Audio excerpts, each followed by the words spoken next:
Estúdio Stand-by, sexta temporada, novos voos, novos horizontes. Estamos aqui com o nosso amigo Jade Plástico, desde o primeiro ao primeiro entrevistado do programa Stand-by na cidade de Imperatriz, no primeira temporada, né? Não tinha nem logomarca, não tinha nada, era só microfone na mão, né? Era o começo e agora já com novos cenários.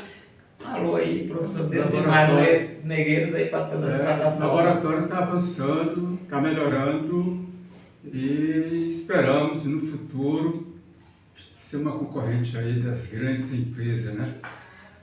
Tudo começa pequenininho, né? Pequeno. Por uma semente, né? Isso. Uma semente. E nada melhor do que falar de semente de que pessoas que trabalham com o meio ambiente, que tudo começa dentro de uma semente, né, professor? Uma semente que depois ela germina, sai da terra, cresce, dá seus frutos, morre e deixou a semente para dar continuidade. Deixar o legado, né? Deixar o legado é deixar a semente plantada na vida das pessoas, e é exatamente isso que o professor faz, né? Existem os professores e existem os cientistas, né? Os professores apenas ele repassa aquilo que aprendeu e o cientista ele descobre novas coisas, né? Eu costumo fazer a observação de que, no caso, o professor, quando realmente ele descobre o que é ser professor, isso avança muito, né? Porque professor, nós apontamos aquele que fica em frente a numa sala de aula, com alunos, estudantes e um quadro, e ali ele começa a passar suas informações da disciplina para a qual ele escolheu passar o conhecimento para os alunos. Na verdade, eu não considero um professor, porque o professor é aquele que professa conforme a raiz da origem da palavra. Então você tem que aproveitar esse momento, ter o devido conhecimento para, em vez de dar aula, você professar o conhecimento que você vai transmitir a quem está esperando esse conhecimento. Daí nós somos profetas. E profetas porque o que acontece com o que você profetiza, com o devido conhecimento, vai ser registrado depois na história. Então você, além de um profeta, é um historiador. Eu queria que o professor, o profeta, cientista, pegasse essa aí,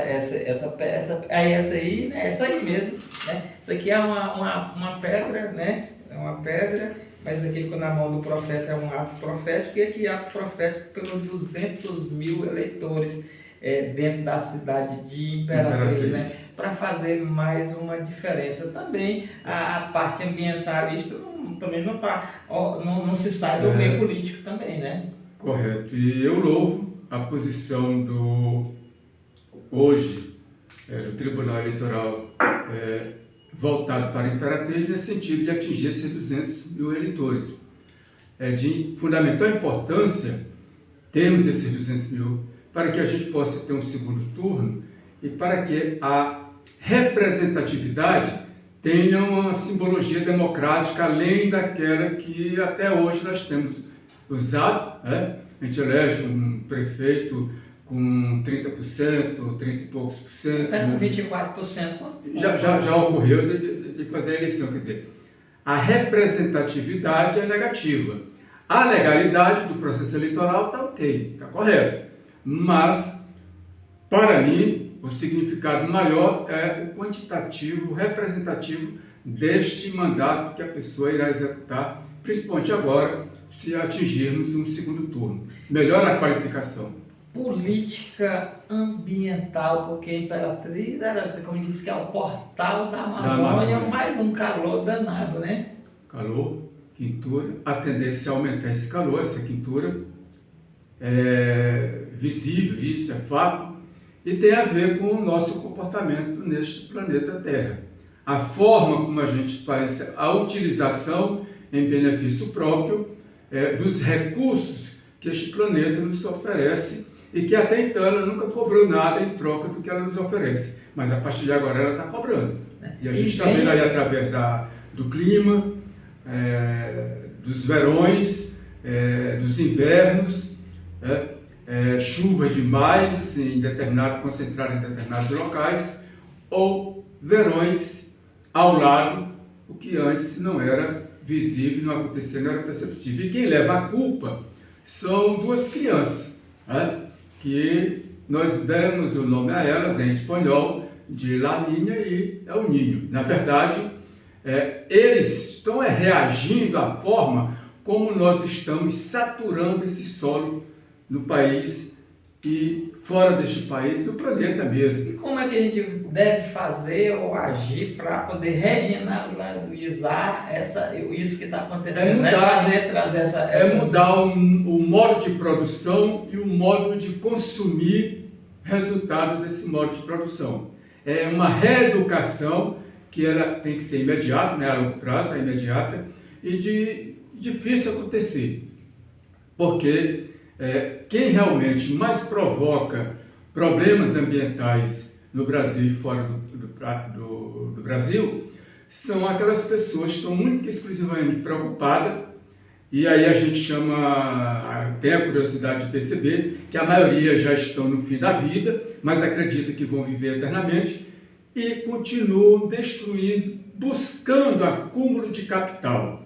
Quer ser o primeiro na lista dos mais ricos, quer ser o segundo, e quando é o segundo não está conformado, quer ultrapassar para ser o primeiro. E quanto mais ele destruir, ele acredita que vai acumular bens, acumular materiais, acumular dinheiro, para dizer, eu hoje, ou a partir deste ano, agora estou na ponta dos mais ricos, ou da região, ou do estado, ou do país, ou do mundo. Sem levar em conta que logo ele vai embora desta para uma outra e vai deixar os problemas para quem está aqui, inclusive para familiares desse próprio indivíduo que ajuda a acelerar a destruição da natureza sobre esse solo terreno. No meio aqui da Amazônia, né, Imperatriz como Portal da Amazônia, é o lugar que tem mais ONG por metro quadrado no mundo, né? E muitas com dinheiro, aquelas que realmente pegam o dinheiro e não fazem, e aquelas que não pegam e ainda tentam fazer. Me deixe fazer uma observação. As ONG, elas têm naturezas as mais diversas e são pouquíssimas as que estão voltadas para a questão do meio ambiente, preocupadas com o meio ambiente. Agora, as grandes ONG que estão dentro da Amazônia não são brasileiras. Os grandes recursos que ele recebe não são em reais, são em dólar, aqui, em euro. Tá aqui uma réplica do dólar aqui. Você vai pegar nesse dólar também, mas para não fazer, né? No euro, e principalmente em dólar. E são americanas, só que elas não aparecem. Tá? E elas ajudam a depredar o meio ambiente, dizendo que estão aqui buscando maneiras de conservar o meio ambiente. Na realidade, não está na riqueza. E na realidade estão explorando, estão retirando, estão patenteando, fora sem que a gente perceba, sem que a gente saiba, tudo aquilo que está dentro desse solo amazônico. Sem que a gente foque a elas, sem que governo algum foque a estas ONGs. E eu estou falando por conhecimento, por saber. E também tem a parte que você faz, tem uma ONG, né? Uma ONG, a Fundação Brasil. Fundação Brasil de Fomento à Educação Ambiental Humanística. Faço meu trabalho isolado, voluntário, sozinho, é o chamado lobo solitário, sem recursos de ninguém, tenho desde 1997 e tenho feito a minha parte. É aquela questão da andorinha só não faz verão, mas ela está chamando outras para ajudá-la a fazer o verão. Uma beija-flor sozinhas que não apagam o incêndio, mas ela chama a atenção para que outros se juntem para ajudar a apagar o incêndio. Se não vem, aí a parte dela ela fez. Então vamos aí fomentar, procure aí nas redes sociais aí, a Fundação Brasil, e também pode entrar em contato aqui para que você tiver interesse até para poder também fazer um projeto. Já foi feito muitos projetos. A gente tem bastante projeto, a gente tem muitos projetos, né? dentro do Pará, dentro de muitos lugares. Por onde a gente anda, a gente faz a nossa parte. Uma das principais partes que eu tenho recorrido é a de impetrar ação junto ao Ministério Público desfavorável àqueles que estão agredindo o meio ambiente. Ultimamente eu tenho, de certa forma, me retraído, porque você chama para si o risco, né? Atentado, alguma coisa, ameaça do gênero, eu tenho, de certa forma, me recolhido um pouco nesse sentido. Até porque as denúncias que você faz, depois, quando você passa lá, tem uma placazinha liberando com alguns pré-requisitos. Quer dizer, a pessoa vai continuar depredando aquilo que você está denunciando. Dentro da lei. Mas aí dentro da lei, dizendo que vai ter uma recompensa, que vai fazer um outro trabalho paralelo para compensar o que ele está depredando. E na verdade, isso é só uma enganação.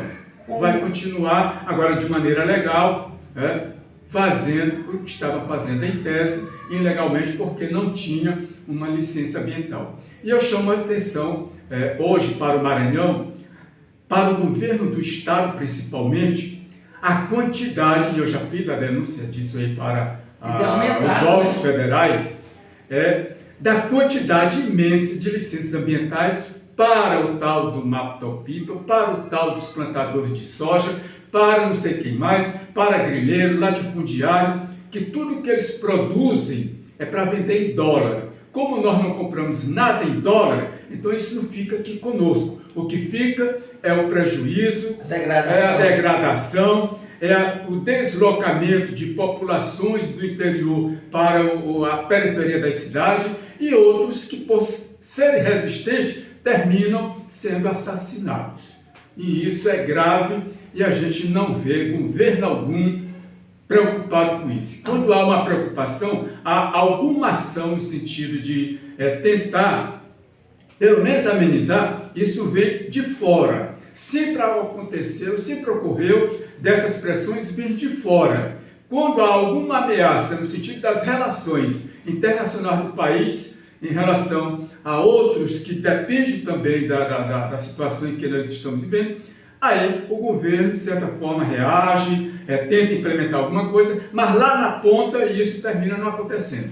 E mais grave ainda se encontra hoje, onde nós temos um Congresso extremamente fascista, um Congresso extremamente de extrema-direita, que não está nem aí para o que está ocorrendo, está pensando só neles mesmos. Falam numa família que a gente quer saber que família é essa, como se a gente não tivesse família. Falam de uma liberdade como se a gente não tivesse, e eles também não tivessem liberdade nenhuma. Que liberdade é essa? Que não explica para a gente qual é. Falam de uma propriedade privada como se ninguém nesse país tivesse propriedade privada. Que tipo de propriedade privada se quer? Eles querem. Por que não explicam a diferença entre a família que nós temos, a diferença entre o Estado que nós temos, a liberdade que temos, a democracia que temos, a propriedade que temos, para o que eles querem? Por que não explicam? Porque não é de interesse. E é pior do que aquilo que nós já temos e que eles dizem que não temos nada. Nesse sentido, a natureza vai cobrar de todo mundo. Vai cobrar da extrema-direita, vai cobrar da direita, do centro-esquerda, da esquerda, da extrema-esquerda. Vai cobrar de todo mundo, ela não quer nem saber. E depois a gente vai estar chorando, se tiver tempo de chorar, sem saber por que o problema ou as causas desse problema estão impactando tanto. Presentear aqui o professor Negreiros com a emergência climática, né, que é um trabalho aí da Comin. Emergência climática, os povos indígenas clamam para a cura da terra. Como curar a terra, né, porque está sendo agredida, né? Como é curar a terra, porque a emergência climática... Costumo colocar os seguintes exemplos em sala de aula. Antes tinha o relógio, hoje não tem mais. O relógio, só o relógio, se ele estiver inteiro funcionando. Se eu tiro o pino, ele deixa de funcionar. Uma partezinha ele deixa de funcionar. O relógio, só o relógio, com todas as suas partes formando um todo. Qualquer objeto só é um objeto por causa de suas partes. Sem as suas partes, ele deixa de ser o todo. Ele deixa de ser um objeto. É como nós. Inclusive, na medicina, nas perícias, nós não falamos de os nomes que damos às partes do corpo. Falamos da questão corporal. Do todo. Do todo. dependendo do que ocorrer com uma parte, a gente coloca que houve ali um problema do corpo. E não de uma parte como se não fizesse parte do corpo. A natureza é esse todo. A natureza é esse todo. Biblicamente, sendo Deus o responsável pela construção, o arquiteto, o elaborador de tudo isso, a partir daquilo que é colocado ali, inicialmente em Gênesis, o que ele fez em 7 dias, aquilo que a gente faz, a gente está nele. Esse programa que você está fazendo já, parece que é o 6º ano, o 7º ano, você é esse programa, você está nesse programa. Se retira você desse programa, o programa não é mais você não é mais o programa. Ela é a cara do apresentador, né? A natureza é isso. Nós somos uma parte, insignificante, que termina sendo significante pela capacidade que nós temos de estar destruindo essa natureza. Se tudo isso é obra de Deus, Deus está nisso.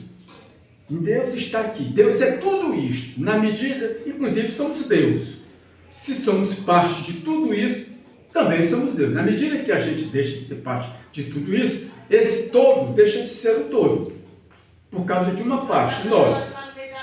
Tá? Nesse sentido, a gente, para ter acesso, como se fosse uma parte fora disto, da obra de Deus, a gente recorre à Bíblia dizendo, inclusive na teologia do domínio, de que a terra foi feita para que a gente domine. E aí eu já vi determinados pastores, líderes nacionais e internacionais, dizer: enquanto mais a gente explorar a terra, nada acontece, porque Deus fez para que a gente explorasse infinitamente. Grande mentira. Um criminoso que faz isso usando a Bíblia. Porque ao fazer isso, nós estamos destruindo a obra de Deus, estamos destruindo a Deus.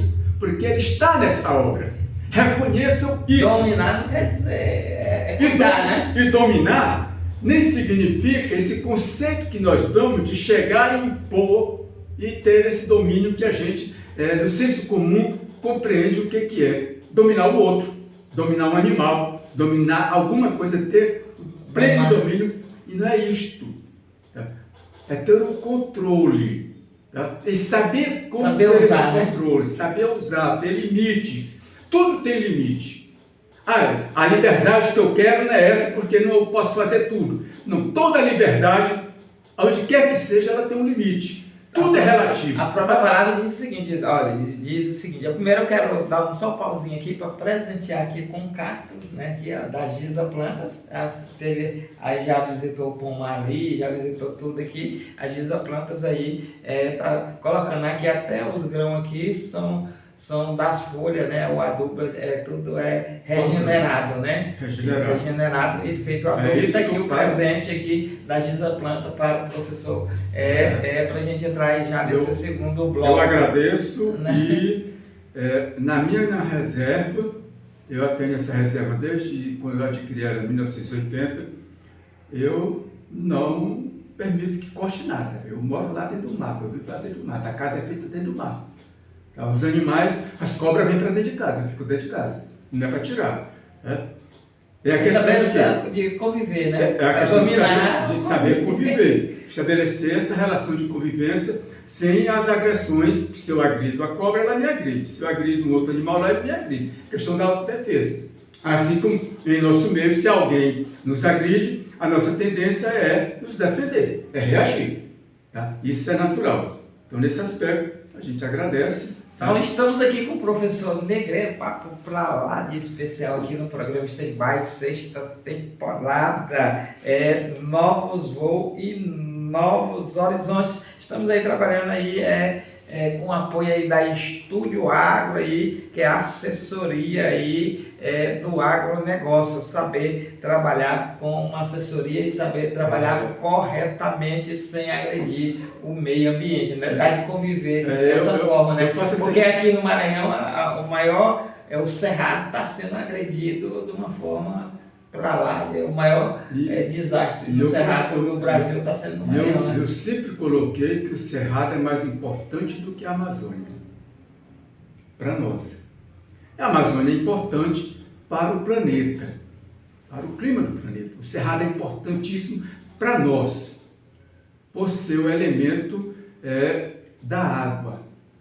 Aparentemente é seco, a gente vê, passa no Cerrado, acredita que não é seco, que realmente é seco, a superfície, mas é ele a esponja que mantém os nossos rios fluentes, nos alimentando da água o tempo todo. Sem esse cerrado, deixamos de ter essa esponja que mantém a água que vai depois alimentar os rios. Sai até a água da rocha ali, como Carolina, você vê ali, aquela região ali caída, sim, né?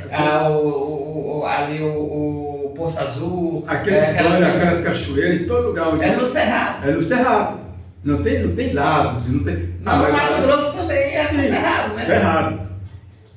E o Amazonas é a questão do clima, do ambiente. E aí, com relação ao agronegócio, muitas das vezes acredita que a gente é contra o agronegócio. E eu, pessoalmente, sou contra o agro que é irracional. Tá? O agro, ele tem que ter uma racionalidade ambiental, regenerativa. E aí, quando você me convidou para vir aqui para falar da questão ambiental, e uma frasezinha que estava lá me deu um insight. E aí pensei em algo e escrevi aquele textozinho que lhe mandei. A questão de uma teologia ambiental regenerativa. Eu não sei se já existe algo focado desta forma. Eu pensei nisso, tá? Até pela questão de ser muito desapegado à questão espiritual. Então, teologia, questão espiritual. Né? Falar de Deus e falar da questão ambiental, desse projeto. Que tudo começou no jardim, né? Esse projeto elaborado por Deus, exatamente isso é elaborado por Deus, que ele começou a elaborar e ver esse experimento no jardim. Primeiro o jardim, depois botou o homem lá. Depois é como foi cultivar a terra. Depois como foi cultivar a terra. Mas antes ainda, quando o homem chegou lá, segundo compreensão, já havia no jardim, inclusive, árvore frutífera e uma serpente, uma cobra. Quer dizer, então veio primeiro, não é isso? E quando o homem chegou lá, a partir do nosso conhecimento bíblico, aí a tentação da serpente. Bom, eu coloco o seguinte, inclusive fiz isso, eu viajei, eu sempre viajo, estou sempre fora da cidade, eu faço trabalho voluntário, sozinho, isolado, individualmente, mas faço minhas observações, é aquilo que eu coloquei lá, eu sou a minha própria observação empírica, aí eu sou minha própria ciência empírica. Quem sou eu, né? Quem sou eu? Né? E aí, quem sou eu? Nesse sentido, inclusive fiz esse experimento lá em minha reserva, quer dizer, você planta, o clima está quente, pleno verão, está esperando a chuva. O agronegócio fez isso bem aqui em Balsa. Você planta a semente para germinar. Não germina por causa da temperatura que está no solo, não tem a devida complementação da água ali, da umidade, e a semente não germina. Ou então, eu vi outra situação. A semente começa a germinar, mas a temperatura é alta. E, no popular, a semente com aquela temperatura é cozinhada. Sufocada. A semente, aquele grão, ele não prospera, ele não vinga, ele morre.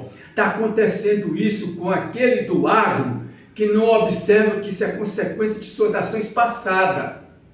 Ele tem que ter clima suficiente, e isso é possível, ter suas reservas imensas, plantar. A questão da agrofloresta. O grão dá para se trabalhar com a agrofloresta. O problema é que nós queremos é quantidades imensas, imensidões de quantidade. Não se limita. E não se limita. Porque a gente quer acumular riqueza, quer acumular dólar, dinheiro na conta.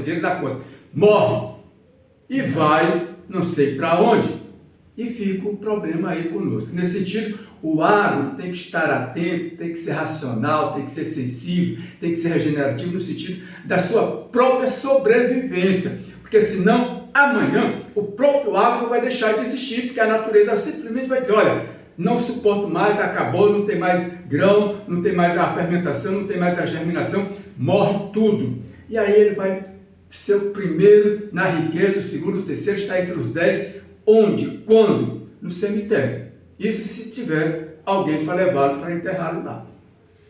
Estamos aqui com o professor Deusimar Negreiro, que é um bate-papo que ele vai estar convidado para todas as plataformas, vai estar no É Mesmo Cast, vai estar no RN Cast, e muitos assuntos serão discutidos durante esse ano sobre meio ambiente, sobre projetos ambientais, e aí nós também iremos agregar, junto com o apoio aí dentro dos projetos, com o professor Deusimar Negreiro. Apóstolo Alex, se me permite uma observação, que essa eu creio ser a mais importante. Tudo na nossa vida é política. Tudo. Não podemos negar.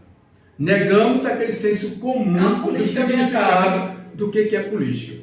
Bom, as pessoas que a gente elege para o município, no geral, eu sempre faço essa pergunta, por que você votou fulano? Porque eu pensei, eu acreditei que ele seria o melhor para mim. Por que você votou para fulano para lhe representar o Estado ou governar seu Estado? Aí a resposta é quase a mesma coisa. Porque eu achei que ele seria o melhor para mim. Para o governo federal a mesma coisa. A questão não é pensar que ele vai ser melhor para mim. Deixa esse individualismo imbecil, egocêntrico, criminoso de lado. Pense no seu município, que aí você vai se beneficiar. Pense no seu estado, e aí você vai se beneficiar. Pense no seu país, e aí você vai se beneficiar. Por eu pensar só em mim, nós temos hoje no país inteiro, a partir do menor município, da menor câmara desse país, eu digo isso por conhecimento, eu conheço o país brasileiro, as pessoas desse país, por convivência durante toda a minha vida eu viajei, eu andei, eu nunca gostei de viajar, de caminhar, de sair, mas minha vida o tempo todo me chamou para isso. E o que seria melhor para a Imperatriz? Então, aí está difícil, porque nós temos pouquíssimas pessoas que seria a solução para a Imperatriz, seria a solução para o município, para o estado, para o país, mas essas pessoas elas não aparecem porque as más pessoas são as que aparecem, são aquelas que não têm escrúpulo para aparecer, são aquelas que não estão nem aí para mentir abertamente, convencer abertamente pelas suas mentiras, como se fossem os fatos mais reais da vida. E isso tudo na base do pânico, do medo, da psicologia. Aí a gente elege pessoas irresponsáveis, pessoas criminosas, pessoas bandidas, que aí ajuda a destruir o país, vai ajudar a destruir a cidade, destruir o município, destruir o estado, o país. Eu vou votar em fulano, porque ele lá na função que ele existe, fez uma cirurgia. Cara, o cara é médico e acabou-se. Porque o advogado... Não, o cara é advogado e pronto. Não, o cara é advogado. O cara... Não, vou dar um exemplo aqui que as pessoas têm medo do indivíduo. E eu também não foco porque eu sou do município, eu sou do mundo. Eu vou votar no cara porque é um delegado, ele impõe respeito, prende, faz isso e aquilo. Desde o primeiro mês de janeiro do seu primeiro mandato, que Imperatriz é uma cratera sol. E se dizia, se não roubar, faz. E eu não estou dizendo que está roubando. Eu estou dizendo o seguinte, a expressão, aquela fala que foi o condutor da eleição, se não roubar, faz. Por que não foi feito até agora? O que aconteceu? Só o outro que roubava? Bom, meio complicado porque eu não acompanho, eu não sei o que é essa administração. Eu estou falando de uma expressão que foi usada politicamente em benefício próprio para dizer para as pessoas, votem em mim porque eu, como exemplo de delegado, serei o exemplo como prefeito. E isso é uma grande mentira. A gente tem que descobrir realmente verdadeiro político para que coloque-se ele ali e ele faça o serviço do que é a política quando surgiu elementarmente, quando surgiu filosoficamente e foi colocado em prática para resolver os problemas de um Estado, de um povo, de uma nação, e não os problemas pessoais ou os problemas de seu grupo, ou os problemas de quem está em parte no comando de seu partido. E a gente tem agido eleitoralmente sempre nesse sentido, de forma criminosa, de forma irresponsável, votando em quem vai melhorar a minha vida, aí não resolve, não melhora nem a minha vida, faz piorar, e aí a vida de todo mundo. E a gente tem que ter o devido conhecimento, a devida formação para que isso aconteça. Se acusava muito a gente, eu pensei inclusive em entrar com as ações criminais contra, dizer que a gente doutrina pessoas dentro das instituições de ensino. Se a gente doutrinasse, esses políticos aí nenhum estavam hoje no comando do país, a partir dos municípios, destruindo aquilo que poderia ser o final da gente daqui a mais 2, 3 mil anos, e nosso fim está aí próximo, nesse século mesmo. Até 2100, quem sabe, 1/3 da população mundial esteja sobrevivendo. Isso graças à ação de políticos que dizem que estão aí para resolver o problema que os outros não resolveram. E será pior do que os outros que já passaram antes. Agradecimentos finais aí. Bom, você me fez um questionamento, quem eu sou. Eu divido a questão do tempo em duas partes, o tempo cronológico e o tempo psicológico. No tempo psicológico, nós somos condicionados a, no presente, ter um presente longo e dizer que nada muda nesse presente, por isso a coisa está aí acontecendo, porque tem que acontecer. Isso não é verdade. Tá? O tempo psicológico também ele é passageiro o tempo todo. E o cronológico não tem presente, é passado e futuro. Significa que nós, como planeta, estamos sempre mudando o tempo todo. Então a gente tem que se reconhecer nesse sentido, de que nós estamos mudando e temos que acreditar nessa mudança e mudar para melhor. E se somos e queremos mudar para pior, que a gente reconheça que estamos mudando o tempo todo para sermos os piores. Mas tem os que conscientemente sabem que muda para melhor. Nesse sentido, eu não digo que sou. Eu fui o que eu não sei que fui e serei também aquilo que eu não sei o que serei. Isso está muito ligado às relações, às circunstâncias, às convivências que nós temos uns com os outros. Programa Stand-by, hashtag News, agradece aí, professor Deusimar Negreira, aí na 6ª temporada, 6ª participação. E vamos aí, que Deus abençoe em Cristo Jesus e até a próxima oportunidade. Que sejamos realmente, de fato, nas nossas práticas cotidianas, aquilo que foi Jesus, para que a gente possa dizer com segurança que somos cristãos.